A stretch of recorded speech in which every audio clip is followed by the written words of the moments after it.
Welcome to C star official. இன்னைக்கு ஒரு முக்கியமான இன்ஃபர்மேஷன் பற்றி தான் இந்த பதிவில் பார்க்க போகிறோம்.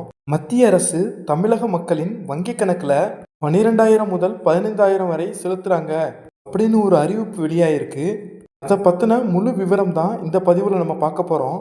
பதிவுக்குள்ளே போகிறதுக்கு முன்னாடி நம்மளுடைய சேனலை சப்ஸ்கிரைப் பண்ணுங்கள், இந்த பதிவை எல்லாருக்கும் ஷேர் பண்ணுங்கள், பெல் பட்டனை கிளிக் பண்ணுங்கள். வாங்க இப்போ பதிவுக்குள்ளே போகலாம். சில நாட்களாகவே சோசியல் மீடியாக்களில் ஒரு செய்தி பயங்கர வைரலாக போயிட்டுருக்கு. மத்திய அரசின் புதிய மெகா திட்டத்தின் கீழ் தமிழக மக்களின் வங்கி கணக்கில் 12,000 முதல் 15,000 வரை செலுத்துவதாக ஒரு அறிவிப்பு வெளியாகிருக்கு. தமிழ்நாட்டில் 2026 சட்டமன்ற தேர்தலுக்கான அரசியல் யுத்தம் இப்போ இருந்தே தொடங்கிருச்சு. ஆளுங்கட்சியான திமுக கலைஞர் மகளிர் உரிமை தொகை திட்டத்தின் கீழ் தமிழக மக்களிடையே ஒரு நல்ல நற்பெயரை பெற்றுட்டு இருக்காங்க. அதன் அடிப்படையில் தற்சமயம் கூட பிப்ரவரி, மார்ச், ஏப்ரல் இந்த 3 மாதங்களுக்குரிய மகளிர் உரிமை தொகையை 3,000 ரூபாய் மற்றும் கோடைகால சிறப்பு நிதியாக 2,000 ரூபாய், மொத்தமாக 5,000 ரூபாய் பயனாளிகளுடைய வங்கி கணக்கில் வரவு வச்சாங்க. திட்டத்திற்கு போட்டியாக தமிழக வாக்காளர்களுடைய கவனத்தை ஈர்க்கும் நோக்கில் பாஜக அரசு மெகா திட்டத்தை செயல்படுத்த போகிறதா தகவல் வெளியாகி இருக்கு.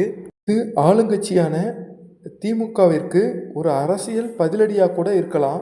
சமீபத்தில் திருச்சிக்கு வருகை தந்த மத்திய உள்துறை அமைச்சர் அமித்ஷா தமிழக பாஜக நிர்வாகிகளோட நடத்திய ரகசிய ஆலோசனையில் தமிழக அரசின் கலைஞர் மகளிர் உரிமை தொகை திட்டம் மக்கள் மனதில் பெரிய தாக்கத்தை ஏற்படுத்தியுள்ளதாகவும் அந்த தாக்கத்தை முறியடிக்க இதைவிட ஒரு பெரிய நிதியுதவியை மக்களுக்கு நேரடியாக கொண்டு சேர்க்க வேணும் அப்படின்றத அறிவிச்சிருக்காங்க.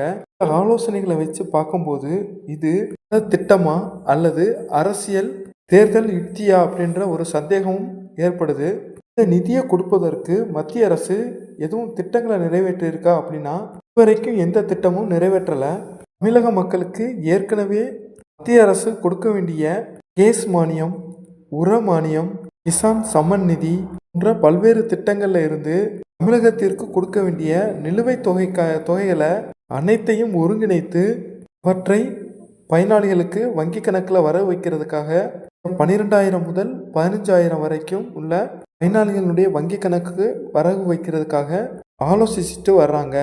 இது தமிழக ஆளுங்கட்சியின் விட மக்கள் மத்தியில் பெரிய தாக்கத்தை ஏற்படுத்தும் அப்படின்னு பாஜக அரசு நம்புகிறது. இந்த திட்டம் ஒருவேளை செயல்படுறதா இருந்துச்சுன்னா இதுக்கான அறிவிப்பு எப்போ வரும் அப்படின்னு சொல்லியிருக்காங்க.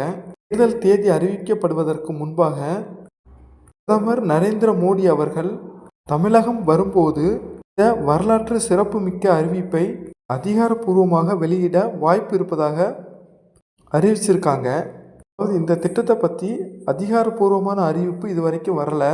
பிரதமர் அவர்கள் இன்னும் ஒரு சில வாரங்களில் தமிழகம் வருகை வர தர இருக்காங்க. அந்த சூழ்நிலையில தான் இதற்கான அதிகாரப்பூர்வமான அறிவிப்பு வெளியிடுவாங்க அப்படின்னு அறிவிச்சிருக்காங்க. இதனால பிரதமரனுடைய வருகையை தமிழக மக்கள் அனைவருமே எதிர்பார்த்து காத்துட்டு இருக்காங்க. இந்த தொகையும் கலைஞர் மகளிர் உரிமை தொகை போல ரேஷன் கார்டை பயன்படுத்தி பயனாளர்களுடைய வங்கி கணக்கில் வரவு வைக்கிறதா அறிவிச்சிருக்காங்க. இதுதான் ஃப்ரெண்ட்ஸ், இன்னைக்கு நமக்கு மத்திய அரசின் இந்த 12,000 முதல் 15,000 வரைக்கும் வங்கி கணக்கில் வரவு வைக்கப்படுறதுக்காக கிடைச்சிருக்க முக்கியமான அறிவிப்பு. இது உண்மையா இல்லை வைரல் நியூஸா அப்படின்றத அதிகாரப்பூர்வமான அறிவிப்பு வர வரைக்கும் நம்ம பொறுத்திருந்தான் பார்க்கணும். இந்த பதிவு பிடிச்சிருந்தா லைக் பண்ணுங்கள்.